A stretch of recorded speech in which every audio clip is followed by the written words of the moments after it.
بہت زمانہ پہلے کی بات ہے۔ روم کے ایک چھوٹے سے گاؤں میں ایک امیر آدمی رہتا تھا۔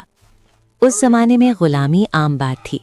لوگ غلاموں کو انسان نہیں بلکہ اپنی ملکیت سمجھتے تھے۔ اسی امیر آدمی کے پاس بھی ایک غلام تھا۔ وہ غلام نہایت محنتی اور سیدھا سادہ تھا، لیکن اس کا مالک بہت ظالم تھا۔ وہ غلام سے دن رات کام کرواتا تھا۔ صبح سورج نکلنے سے پہلے ہی غلام کو جگا دیا جاتا۔ سب سے پہلے اسے گھر اور باغیچے کی صفائی کرنی پڑتی، پھر اسے کھیتوں میں بھیج دیا جاتا جہاں وہ سخت دھوپ میں کام کرتا رہتا۔ جب کھیت کا کام ختم ہوتا تو مالک اسے چکی پیسنے پر لگا دیتا۔ بیچارہ غلام سارا دن کام کرتے کرتے تھکن سے چور ہو جاتا، لیکن مالک کو اس پر ذرا بھی رحم نہیں آتا تھا۔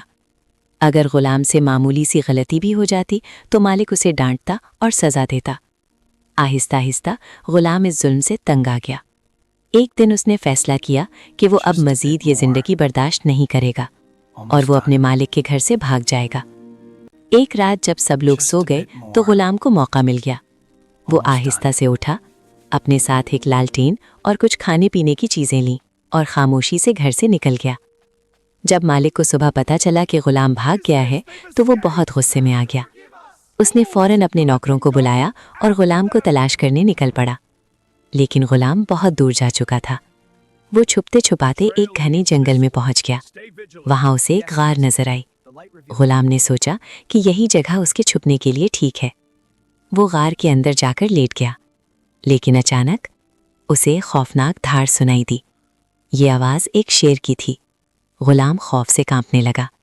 کچھ دیر وہ بالکل خاموش بیٹھا رہا، پھر اس نے ہمت کر کے اپنی لالٹین جلائی۔ روشنی پھیلتے ہی اس نے دیکھا کہ تھوڑی دور ایک بڑا سا شیر بیٹھا ہوا تھا۔ غلام کا دل زور زور سے دھڑکنے لگا۔ شیر آہستہ آہستہ اس کی طرف آنے لگا، لیکن غلام نے دیکھا کہ شیر لنگڑا کر چل رہا تھا۔ شیر غلام کے قریب آیا اور اس کے سامنے بیٹھ گیا، پھر اس نے اپنا پنجہ آگے بڑھا دیا۔ غلام کو حیرت ہوئی۔ اس نے غور سے دیکھا تو شیر کے پنجے میں ایک بڑا کانٹا چبھا ہوا تھا۔ پنجہ سوج گیا تھا اور شیر درد سے کراہ رہا تھا۔ غلام کو شیر پر ترس آ گیا۔ اس نے ہمت کی اور آہستہ سے شیر کے پنجے سے کانٹا نکال دیا، پھر اپنی تھیلی سے کپڑا نکالا اور شیر کے پنجے پر باندھ دیا۔ چند ہی لمحوں میں شیر کو آرام محسوس ہونے لگا۔ شیر نے محبت بھری نظروں سے غلام کو دیکھا اور پھر خاموشی سے غار سے باہر چلا گیا۔ اگلے دن وہی شیر دوبارہ غار میں آیا۔ وہ غلام کے پاس لیٹ گیا اور کچھ دیر بعد چلا گیا۔ اسی طرح کئی دن گزر گئے۔ آہستہ آہستہ غلام اور شیر کے درمیان دوستی ہو گئی، لیکن ایک دن بدقسمتی سے مالک کے آدمیوں نے غلام کو ڈھونڈ لیا۔ انہوں نے غلام کو پکڑ لیا اور گاؤں واپس لے آئے۔ مالک بہت خوش ہوا۔ اس نے حکم دیا کہ غلام کو سزا دی جائے، اور سزا یہ تھی کہ اسے ایک بھوکے شیر کے سامنے ڈال دیا جائے۔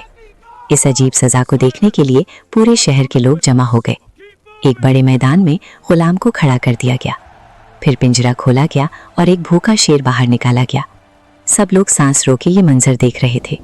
شیر آہستہ آہستہ غلام کی طرف بڑھا، لیکن جیسے ہی شیر قریب پہنچا وہ اچانک رک گیا۔